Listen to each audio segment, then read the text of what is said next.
아멘. 오늘 세겜의 그늘에서라는 제목으로 하나님 말씀 증거하도록 하겠습니다.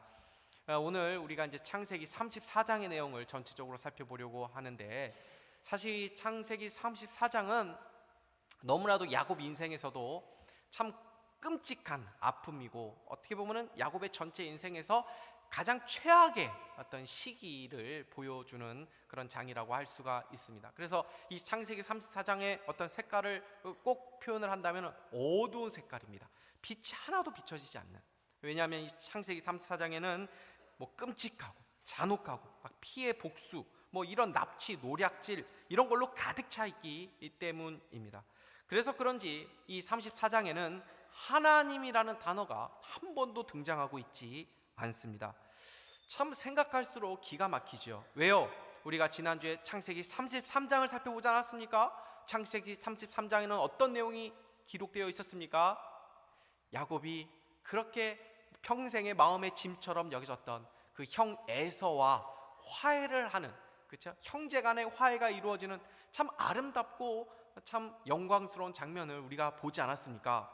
근데 이렇게 사실 어떻게 보면 야곱의 인생에서 가장 아름다운 순간을 맞이했던 이 야곱 이후의 삶을 보면은 창세기 4장에서는 그러한 아픔의 일이 기록되어 있다라는 것입니다. 참 33장만 우리가 본다 하면은 거기서 이야기가, 야곱의 이야기가 마쳤으면은 얼마나 좋았을까? 그렇죠. 그런데 성경은 그런 동화책이 아니라는 것이죠. 동화는 아이들에게 보여주고 싶은 것만 딱 보여주면서 거기서 끝이 납니다. 신데렐라는 왕자와 결혼해서 행복하게 살았대요, 이렇게 해피엔딩으로 끝나죠. 그러나 그건 동화일 뿐입니다. 현실은 어떻습니까? 신데렐라가 정말 왕자와 결혼했을 때 그 삶이 계속 행복하고 살았겠습니까? 거기에 지지고 볶는 아픔 이야기가 사실 있었겠죠. 그러나 그 이야기를 보여주지 않는 것이 동화라는 것입니다. 만약 성경이 동화처럼 쓰여졌다면, 또는 야곱을 그냥 영웅시하는 그런 기록으로 쓰여졌다면, 야곱의 이야기는 형 에서와의 화해 장면에서 마무리가 되었어야 하는 것이죠. 그러나 성경은 그 이외를 숨기지 않습니다. 이것이 성경입니다. 이스라엘 조상이지만 또 믿음의 조상들의 이야기지만 그것을 그대로 그냥 막 사람들에게 포장하는 이야기로 그렇게 만들어내지 않습니다. 왜냐하면 성경은 사람의 위대함을 드러내기 위해 쓰여진 책이 아니라 하나님의 위대하심을 드러내기 위해 쓴 책이기 때문입니다. 그래서 성경의 관점은 항상 같습니다. 사람에게는 소망이 없다. 그러나 하나님께 소망이 있다라는 것입니다. 그래서 창세기 34장에는 하나님이 등장하지는 않아도 하나님이 여전히 야곱을 도와주신다라는 것을 계속 암시해주고 있습니다. 야곱은 하나님과의 약속을 저버리고 세상을 선택했지만 여전히 이 야곱에게서 시선을 놓지 않고 그 끈을 놓지 않으시는 하나님을 보여주고 있는 것입니다. 지난주에 우리는 야곱이 형 에서와 약속한 세일로 가지도 않고 또 하나님과 약속한 베델로도 간 것이 아니라 자기 눈에 보이는 데 좋은 대로 세겜에 가서 그곳에 정착하는 모습을 살펴보았습니다. 세겜에서 베델까지는 불과 30km가 채 안 되는 거리입니다. 눈앞에 아주 그 목적지를 두고 세겜에 이 야곱이 멈춰 있는 것이죠. 800km를 하란에서부터 지금까지 왔는데 세겜에서 멈춰서 버렸던 이 야곱의 모습을 보게 되는 것입니다. 왜 야곱은 거기서 멈췄을까요? 왜 세겜에 장막을 쳤을까 하는 것입니다. 당시 세겜은 고대 상업의 중심지로 알려져 있던 곳이었습니다. 가장 번화하고 가장 경제가 발달됐던 곳. 지금으로 말하면 어떤 곳입니까? 먹고 살기 좋은 지역, 학군이 좋고 장사하기 좋은 지역이었다는 것입니다. 여러분, 우리가 어디에 머물러 있는가 하는 것도 영적으로 매우 중요하다는 것을 기억해야 합니다. 어느 공동체와 우리는 함께하고 있는가, 어느 장소에 우리가 살아가고 있는가, 이런 환경적인 요소도 매우 중요하다는 것입니다. 여러 가지 이유로 우리가 이사를 할 수가 있습니다. 피치 못할 사정으로 이사를 할 수도 있죠. 그런데 이사를 하고 새로운 지역을 선택하는 나의 기준이 무엇인지를 우리는 한 번쯤 생각해 보아야 합니다. 신자는 자녀나 어떤 자녀의 진로나 또 경제적인 이유만으로 모든 것을 결정하는 사람들이 아니어야 한다는 것입니다. 반드시 우리의 어떠한 선택의 기준에는 신앙적 요소가 중요하게 있어야 한다는 것을 기억해야 합니다. 그저 세상적인 기준만을 가지고 움직이는 것이 아니라 하나님 앞에서 주님이 내가 여기에 있는 것을 원하시는가 한 번쯤은 우리가 이것을 생각해야 한다는 것입니다. 야곱은 있어야 할 자리가 아닌 곳에서 약 10여 년 이상의 시간을 머물렀던 것을 보게 됩니다. 그리고 그 인생에서 가장 큰 위기를 만나게 되죠. 야곱의 딸 디나가 그 땅의 추장에게 이 성폭행을 당하게 된 일입니다. 1, 2절을 제가 다시 한번 읽겠습니다. 레아가 야곱에게 낳은 딸 디나가 그 땅의 딸들을 보러 나갔더니 히위 족속 중 하물의 아들 그 땅의 추장 세겜이 그를 보고 끌어들여 강간하여 욕되게 하고, 34장 1절부터 참 너무나도 끔찍한 이야기가 계속 시작되죠. 세겜은 그 지역의 왕의 아들로서 그 지역의 이름도 세겜이죠. 그래서 같은 지역의 이름 또 사람의 이름이라고 보시면 됩니다. 지금으로 말하면 이 세겜이라는 청년은 사회적인 위치도 높았고 유능했고 또 미래가 아주 촉망되는 그러한 청년이었습니다. 그러나 그는 도덕적인 인물은 아니었습니다. 야만적이고 폭력적인 사람이었습니다. 이것은 그런 수준에 있는 사람도 그러한 일을 했다는 것은 무엇을 보여줍니까? 그 사회가 얼마나 타락하고 부패했는지를 보여주는 것이죠. 나중에 이제 디나를 이제 강간을 하고 난 다음에 이 디나를 또 집으로 돌려보내지도 않습니다. 나중에 보시면 나오지만 디나를 감금해 놓고 있습니다. 그리고 이 여자를 자신의 것으로 삼기 위해서 야곱을 찾아가서 야곱과 거래하는 모습을 보여주는데, 이것도 뭐 사과를 한마디 하거나 그러지 않습니다. 내가 얼마를 주면 돼, 뭐 이런 식으로 아주 무례하게 이야기를 하게 되죠. 그리고 뭐 이게 만약에 대화가 안 통한다 그럼 여차하면 빼앗을 생각까지 했던 것을 나중에 보게 됩니다. 야곱은 여기서 약 10여 년 이상을 머물렀다면 이 그의 자녀들이 이미 세겜화 되었다고 우리가 이해를 해야 합니다. 6살이나 7살짜리 이제 아이가 뭐 외국에 가서 살게 돼서 거기서 이제 10여 년 이상을 살게 되면은 그 아이는 더 이상 한국 사람의 어떤 그런 문화에 길들여진 사람이라고 볼 수 없죠. 그 외국 사람과 거의 뭐 같다고 보시면 되는 것 아닙니까? 그러니까 생각을 해보십시오. 우리가 1절을 읽었을 때에 마치 디나가 처음으로 외출을 해가지고 나쁜 일을 당했다고 생각하기가 쉬운데 그것이 아닙니다. 10년을 살았다면 왜 세겜 친구들이 없었겠습니까? 뭐 놀러 오기도 했고 놀러 가기도 했겠죠. 아마도 디나의 나이를 대략적으로 이제 10대 한 중반쯤으로 이제 추정을 하는데 한참 멋부리고 또 친구들을 좋아할 때 아닙니까? 그렇게 즐겁게 나갔다가 여느 때와 같이 그렇게 나갔다가 그만 추장 세겜의 눈에 들게 돼서 끔찍한 일을 겪게 되었다라고 우리는 이해해야 하는 것이죠. 어떤 사람들은 디나 행실이 잘못되었기 때문에 이런 벌을 받았다, 또는 하나님이 하나님과의 약속을 저버리신 이 야곱을 심판하신 것이다 라고 이렇게 말을 하기도 하지만, 그렇게 생각하는 것은 좀 무리가 있다라고 생각을 합니다. 물론 야곱이 이 세겜에 정착한 것은 하나님 앞에 잘못한 행동이었지만, 만약에 하나님이 그것이 그렇게 잘못된 일이라고 해가지고 그것에 대한 벌로 야곱의 딸에게 그런 끔찍한 고통을 겪게 하셨다라고 말을 한다면 그것은 우리가 믿는 하나님과 조금 거리가 있는 하나님이죠. 그것은 하나님을 마치 이 세상의 신의 수준처럼 생각하는 것뿐입니다. 우리 하나님은 그런 하나님이 아닙니다. 자녀를 가진 부모님들도 자녀들이 잘못된 행동을 했다고 해가지고 자녀들에게 그런 끔찍한 고통을 가하지는 않죠. 이것은 야곱이 자초한 일이라는 것입니다. 야곱은 그곳이 위험한 곳이라는 것을 알아야 했습니다. 세겜 땅은 하나님을 모르는 사람들이 지배하고 있는 땅입니다. 힘이 있는 자가 지배하는 세상입니다. 세겜 땅은 하나님이 없는 세상 사람들이기 때문에 하나님이 없는 세상 사람들은 어떤 생각을 가지고 있습니까? 죄를 짓는데 두려워하지 않는 그런 생각들을 가지고 있는 것이죠. 그러니 언제나 악인의 위협에 노출되어 있는 곳입니다. 하나님은 우리가 고생하게 될 어리석은 선택이나 어리석은 길을 우리가 가게 될 때에 그것을 강제로 막으시는 분이 아닙니다. 하나님께서 왜 아담에게 그 선악과를 따먹도록 그렇게 하셨는가, 그것을 왜 내버려 두셨는가, 뭐 이렇게 우리가 궁금해하기도 하지만, 하나님께서 우리가 잘못된 일을 할 때마다 그것을 다 막아주신다면 우리의 자유의지는 없어지는 것입니다. 자유의지의 존재 자체가 의미가 없어지는 것이죠. 하나님은 때로는 우리를 그렇게 인격적으로 대하시기 위해서 우리가 잘못된 선택을 할 때 그것을 허용하시기도 하는 것입니다.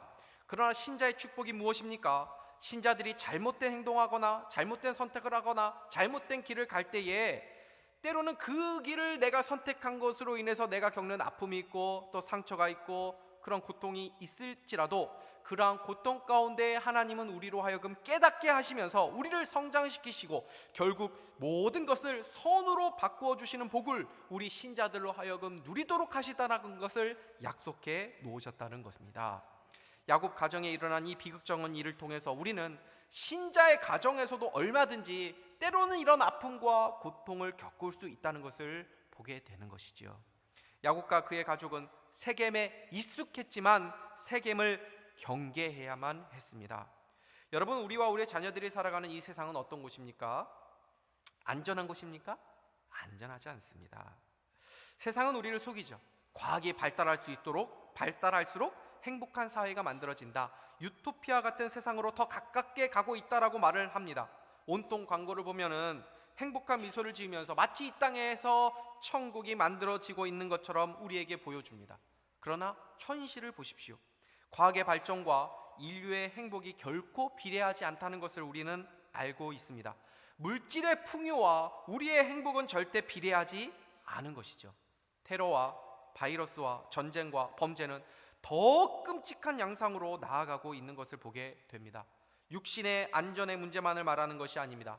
영적으로 또 정신적으로 세상은 더 피폐해져 가고 있는 것을 보여주고 있죠.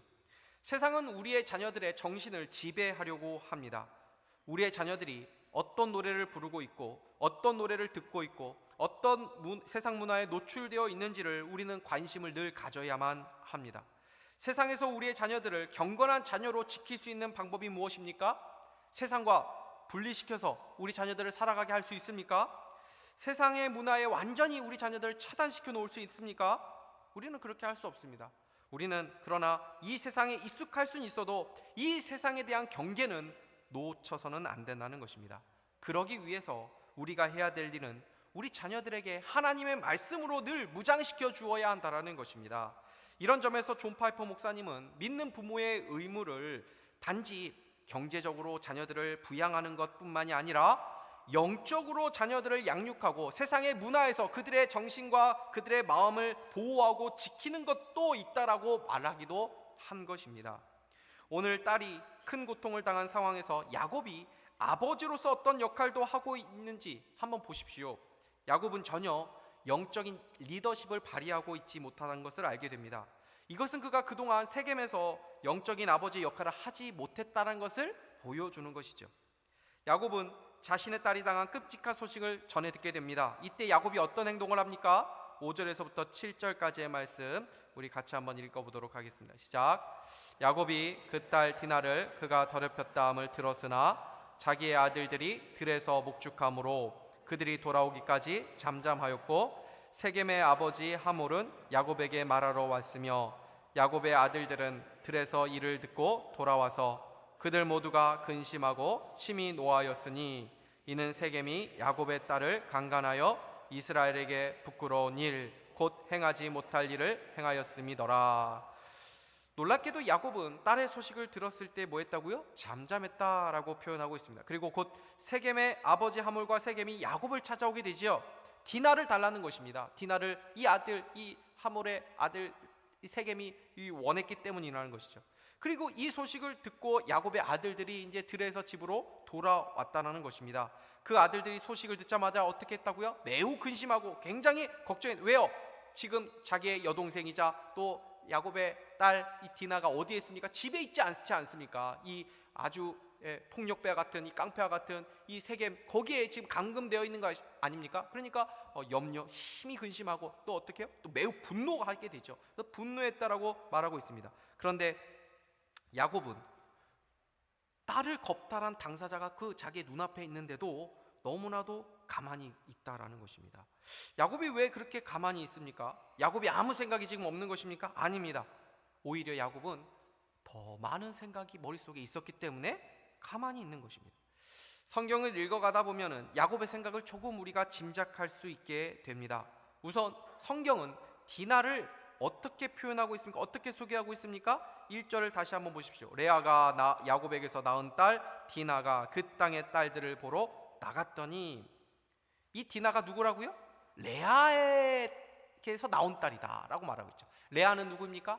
야곱이 누구를 더 좋아했습니까? 레아와 라헬 중에 라헬, 그렇죠? 레아는 가장 후순이었지 않습니까? 그 레아에 낳은 딸이다라는 것을 먼저 1절에서 소개하고 있는 것이 굉장히 의미심장하다는 것이죠.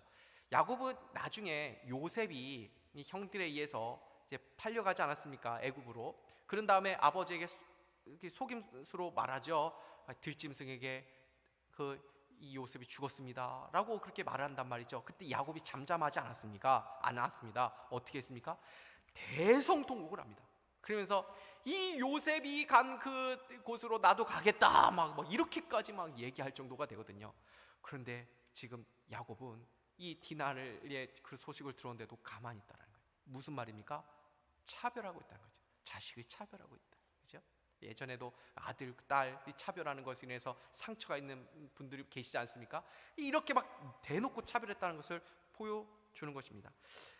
그러나 아무리 자식을 차별하는 야곱이라고 해도 디나 역시 야곱의 딸이죠. 더욱이 자신의 딸을 그렇게 함부로 대했다는 것만도 사실 야곱에게도 굉장히 큰 화가 나는 일 아닙니까? 나를 무시한 일이 됐다라고 연결해서 생각할 수 있는 것이죠. 그런데 야곱이 섣부르게 행동하지 못했다는 것입니다. 그 이후에는 여러 가지 상황들이 사실 있었던 것을 보게 됩니다. 하몰이 야곱에게 세겜이 줄 수 있는 것, 그러니까 경제적인 이득을 제한하고 있는 것을 보게 되죠. 9절에서부터 12절 말씀인데 우리 같이 한번 읽어보도록 하겠습니다. 시작. 너희가 우리와 통혼하여 너희 딸을 우리에게 주며 우리 딸을 너희가 데려가고 너희가 우리와 함께 거주하되 땅이 너희 앞에 있으니 여기 머물러 매매하며 여기서 기업을 얻으라 하고 세겜도 디나의 아버지와 그의 남자 형제들에게 이르되 나로 너희에게 은혜를 입게 하라. 너희가 내게 말하는 것은 내가 다 주리니 이 소년만 내게 주어 아내가 되게 하라. 아무리 큰 혼수와 예물을 청할지라도 너희가 내게 말한 대로 주리라. 그러니까 사람이 아무리 화가 나도 야곱은 현실을 생각할 수밖에 없었죠. 우리가 살다 보면 화가 나는 일이 생길 수 있습니다. 그런데 우리가 많은 경우 참는 이유가 무엇입니까? 왜 그렇습니까? 폭발하면, 우리가 분노하면 그 이후의 일이 어떻게 될 것인가에 대해서도 생각을 안 할 수밖에 없죠. 우리가 화가 난다고 해서 우리가 마음대로 속 시원하게 내지르지 않는 이유는 무엇입니까? 속 시원하게 하면 좋겠지만은 그렇게 하게 될 때 일어나는 파장에 대해서 우리가 생각하게 되기 때문에 참는 경우들이 많은 것이죠.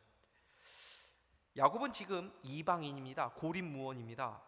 자신을 도와줄 사람이 지금 없습니다. 이 세겜 땅을 지배하고 있는 이 사람들에게 힘으로 대결해서 이길 가능성이 없죠. 이런 상황에서 야곱이 무슨 생각을 했을까요? 그래, 어차피 이렇게 된 마당에 내가 이 사람들을 이겨가지고 승산이 있을 수도 없고 내가 성질대로 한다고 하면 당장에 속은 시원하겠지만 우리 가문은 어떻게 되겠는가? 지금 이 상황에서 내가 할 수 있는 것은 차라리 이 사람들과 적당하게 타협해가지고 우리의 가문의 번창을 위한 기회로 삼는 것이 나올 수 있는 것 아닌가 하는 현실 앞에서 어쩔 수 없는 선택을 이제 생각하는 그런 이 야곱의 심정도 있을 수 있다는 것입니다. 그런데 야곱의 아들들은 달랐죠. 한참 젊은 사람들 아닙니까? 이들은 앞뒤 재지 않고 그 뒤에 어떤 파장이 미칠지에 대한 것도 꼭 크게 고민하지 않고 무작정 그들을 복수하기로 마음을 먹습니다. 그래서 아버지 야곱 대신에 협상의 테이블에 앉은 이 아들들이 그 세겜과 그 아버지 하몰을 속이기로 작정합니다. 13절에서 17절 제가 읽겠습니다. 야곱의 아들들이 세겜과 그의 아버지 하몰에게 속여 대답하였으니 이는 세겜이 그 누이 디나를 더럽혔습니다. 야곱의 아들들이 그들에게 말하되 우리는 그리하지 못하겠노라. 할례 받지 아니한 사람에게 우리 누이를 줄 수 없노니 이는 우리의 수치가 됨이니라. 그런즉 이같이 하면 너에게 허락하리라. 만일 너희 중 남자가 다 할례를 받고 우리같이 되면 우리 딸을 너희에게 주며 너희 딸을 우리가 데려오며 너희와 함께 거주하여 한 민족이 되려니와 너희가 만일 우리 말을 듣지 아니하고 할례를 받지 아니하면 우리는 곧 우리 딸을 데리고 가리라. 이거 진심으로 한 말이 아니죠. 속이려고 한 말입니다. 할례를 받게 하도록 하기 위해서. 세겜과 그의 아버지는 야곱의 아들들의 제안을 좋게 여기죠. 왜요? 돈 드는 일도 아니고 할례만 행하면 야곱의 지방과 세력도 합치고 야곱의 소유물들이 자신의 것이 될 것이다고 생각을 한 것입니다. 그런데 재밌는 것은 하몰과 그의 아들이 세겜, 이 아들 세겜이 자기 마을로 돌아가서 한 말을 들어보면 참 재미있는 말이 나오는데, 그들의 의도가 거기서 드러나게 됩니다. 그들은 단순히 야곱과 협상하기 위해 찾아온 것만은 아니라는 것을 말하죠. 20절과 21절 같이 한번 읽겠습니다. 시작.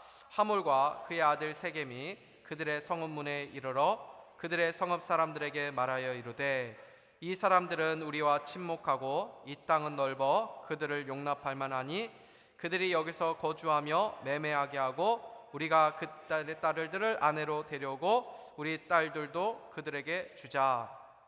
마을 문 앞에 사람들이 이미 도착해 있었다는 것입니다. 이 사람들이 누굽니까? 사실 야곱을 공격하기 위해서 이미 준비된 사람들, 남자들이라고 보시면 됩니다. 하몰과 그의 아들 세겜이 돌아와서 이제 그 사람들에게 말하죠. 뭐라고요? 이 사람들은 우리와 친목하고 이 땅은 넓어 그들을 용납할 만하니, 이렇게 말합니다. 이 말은 내가 야곱의 동태를 살펴봤는데 야곱이 우리를 공격할 마음이 없다는 것을 확인했다라는 것을 말하고 있는 것입니다. 그렇지 않겠습니까?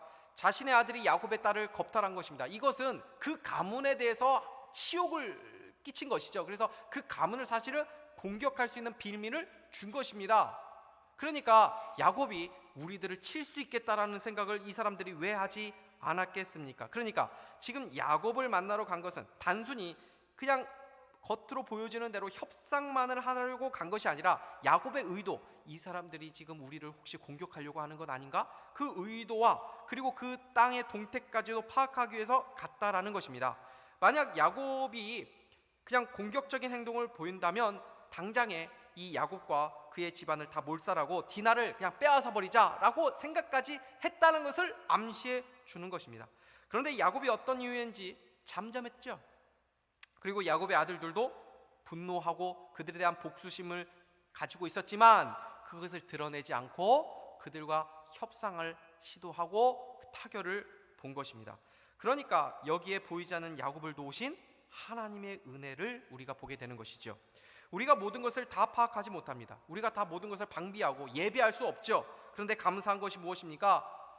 우리가 예상치 못했는데 하나님께서 보호해 주실 때, 하나님께서 우리를 도와주실 때가 있다는 것을 우리가 경험하며 살아가지 않습니까? 세겜 아버지와 세겜은 야곱을 치려다가 그들이 순순히 자신의 의도대로 따라오는 것처럼 여겨서 야곱의 아들들의 제안대로 할례를 모든 남자들에게 시행하게 합니다. 할례는 이 포경수술과 같은 것 아닙니까? 그것을 이제 당시에는 지금처럼 현대식으로 했겠습니까? 그냥 무식한 방식으로 그냥 했죠. 그러니까 무슨 항생제가 있었겠습니까? 그러니까 3일째가 되면은 다 들어누워 가지고 막 고열이 나고 가장 고통스러운 시간을 사실 보내게 되는 것이죠. 근데 그 3일째 되는 그 시기에 야곱의 아들들이 기습해 가지고 모든 남자들을 다 죽이게 됩니다. 그것이 25절에서부터 29절인데 제가 읽도록 하겠습니다. 제3일에 아직 그들이 아파할 때에 야곱의 두 아들 디나의 오라버니 시므온과 레위가 각기 칼을 가지고 가서 몰래 그 성읍을 기습하여 그 모든 남자를 죽이고 칼로 하몰과 그의 아들 세겜을 죽이고 디나를 세겜의 집에서 데려오고 야곱의 여러 아들이 그 시체 있는 성읍으로 가서 노략하였으니 이는 그들이 그들의 누이를 더럽힌 까닭이라.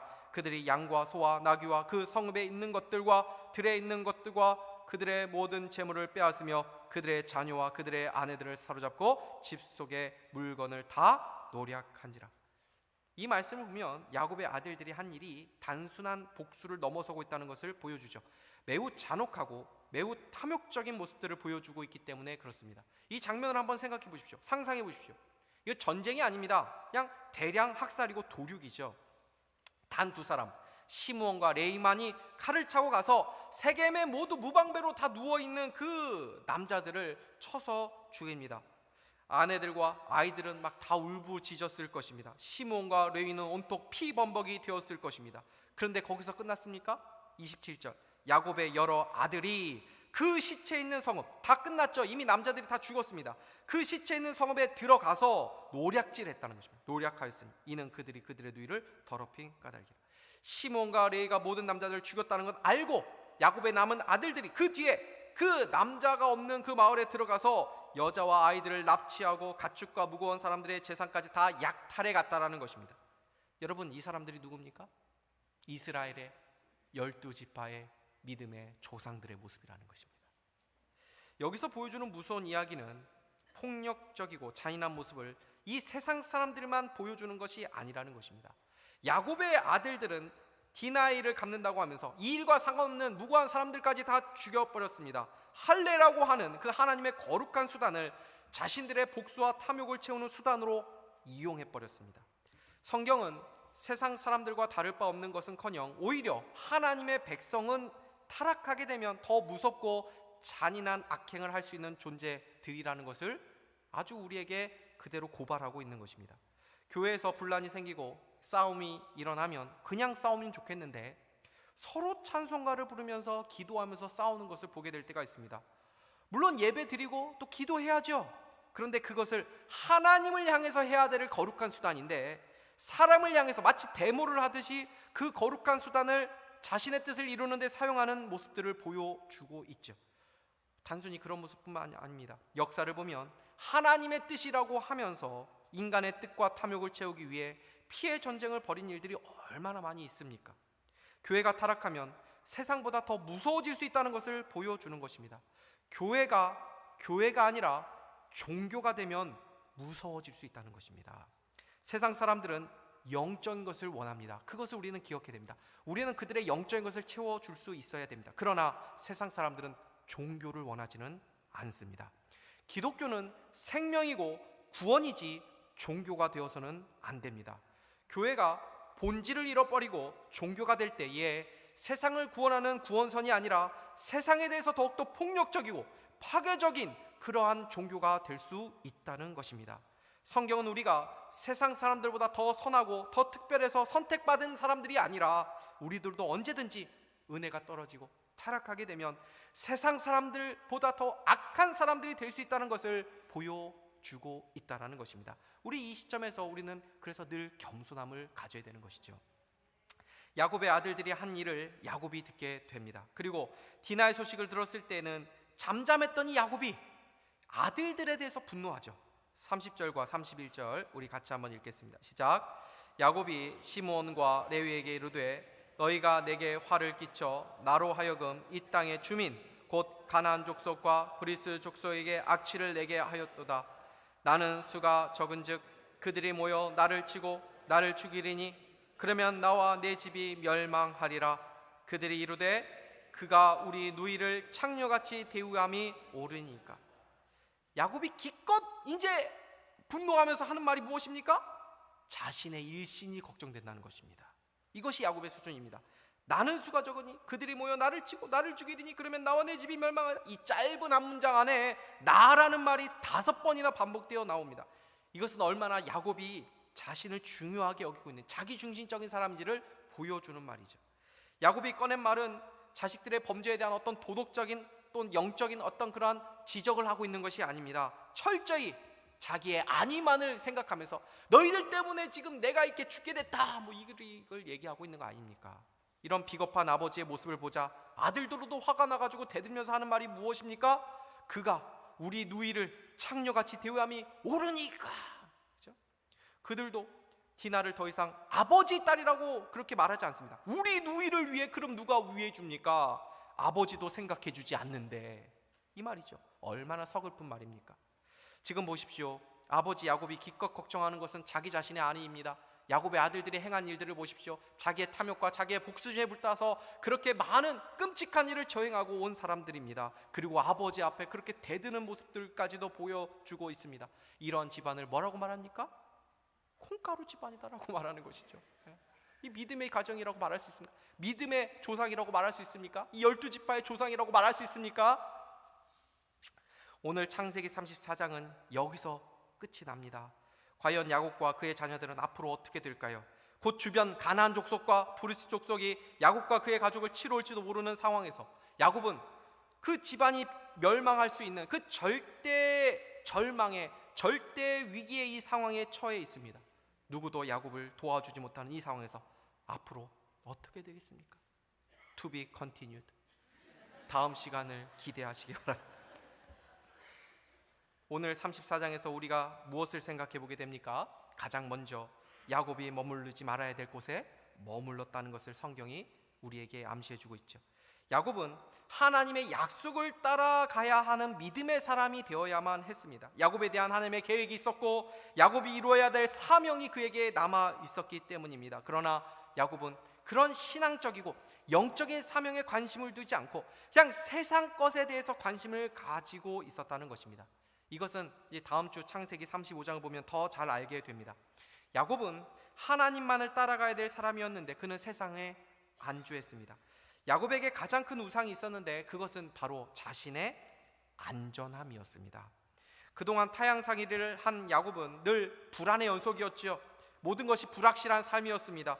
그런 불확실함과 그런 불확실성이 오히려 그로 하여금 하나님을 더 의지하며 살도록 만들어 주었을지도 모릅니다. 그러나 이제 가나안에 돌아와서 단을 쌓은 후에 자신의 생각과 판단을 가지고 이제 살아도 될 것처럼 여겨졌던 것 같습니다. 그는 거기서 안정을 추구했고 세겜에 정착하기로 한 것입니다. 이것은 영적으로 옳은 판단이 아니었죠. 제가 얼마 전에 한국교회 이제 미래에 대한 어떤 세미나에 참석을 한 적이 있었는데 그때 이 기독교 청년 단체의 한 대표가 와서 하는 말을 제가 이제 인상적으로 들은 기억이 납니다. 그분도 이제 청년이었는데 이제 그분이 하는 말이 이 시대의 청년의 바람은 행복이 아니라 안전한 삶이 되었다라는 그 말이 제 귀에 아직도 남아 있습니다. 세월호 참사도 예전에 있었고 또 이태원 참사도 겪으면서 이 청년들이 이제는 안전에 대한 경각심이 높아졌고 청년들의 미래가 이제 불투명하지 않습니까? 그렇기 때문에 이제는 행복은커녕 안전한 삶을 그들이 더 생각하며 살아가고 있다라는 것이었습니다. 우리 모두 어쩌면 이 안전한 삶 또는 안정된 삶을 인생의 목표로 두고 살아가고 있는지도 모르겠습니다. 지금 이 시대에 가장 큰 우상은 어쩌면 이 안정일지도 모르겠습니다. 그렇다면 우리는 이 안정에 대한 우상을 어떻게 버릴 수 있겠습니까? 다름 아닌 우리에게 최고의 안정, 진정한 안정을 주는 곳을 바라보아야 한다는 것입니다. 그것은 세상이 아닙니다. 세상은 안전해 보이는 것처럼 보이고 또 우리에게 안전을 줄 수 있는 힘과 무언가를 가지고 있는 것처럼 자꾸 우리를 속이지만 결코 세상은 우리에게 안전한 곳이 아닙니다. 오히려 위험한 곳입니다. 우리의 최고의 안전이 어디 있다는 것입니까? 세겜의 그늘이 아니라 그리스도의 그늘인 줄 믿으시기를 바랍니다. 세상은 여기서 돈을 많이 축적하고 더 많이 힘을 가지고 더 높은 곳에 올라가고 좋은 직장을 얻으면 더 안전할 것이라고 말하지만 우리는 거기에 속아서는 안 되는 것입니다. 우리는 세겜의 그늘에 머물러서는 안 되는 것입니다. 성경은 우리에게 늘 말해줍니다. 너희들이 거할 곳은 이 땅이 아니다. 너희들은 이 땅에서 나그네와 같이 살아가는 삶일 것이다. 너희들의 본향은 하늘에 있다. 너희들은 하늘 시민이다. 너희들의 시민권은 하늘에 있다. 겉으로는 안전해 보이지만 사실 가장 무섭고 위험이 도사리는 이 세겜의 그늘에 거하는 인생이 아니라 이 땅에 살지만 언제나 우리의 영혼은 그리스도의 그늘 아래 거하기를 사모하고 위의 것을 추구하며 살아가는 저 여러분 다 될 수 있기를 주님의 이름으로 축복합니다. 기도하겠습니다. 하나님 아버지, 오늘 야곱과 그의 가족들의 일어난 이 비극적인 이야기를 우리가 함께 살펴보면서 신자의 삶이 어떠해야 되는지를 다시 한번 생각해 보게 됩니다. 우리가 사명을 떠나 세상 사람들과 같은 모습으로 살아가게 될 때 얼마나 무기력하고 얼마나 무자비하고 또 얼마나 소망 없는 삶을 살아갈 수밖에 없는지 하나님 우리로 하여금 깨닫게 하여 주셨습니다. 우리들의 소망은 그러한 우리들의 삶에서도 여전히 우리를 놓지 않으시는 하나님의 은혜인 줄 믿사오니 이 하나님 바라보면서 우리가 이 땅에서 안전을 추구하는 그 안전이라고 하는 우상에 빠져가 살아가지 않게 하여 주시고 가장 큰 안전이 되시는 그리스도께 늘 거하며 살아가는 복된 우리의 심령들 다 될 수 있도록 인도하여 주시옵소서. 예수 그리스도의 이름으로 기도하옵나이다.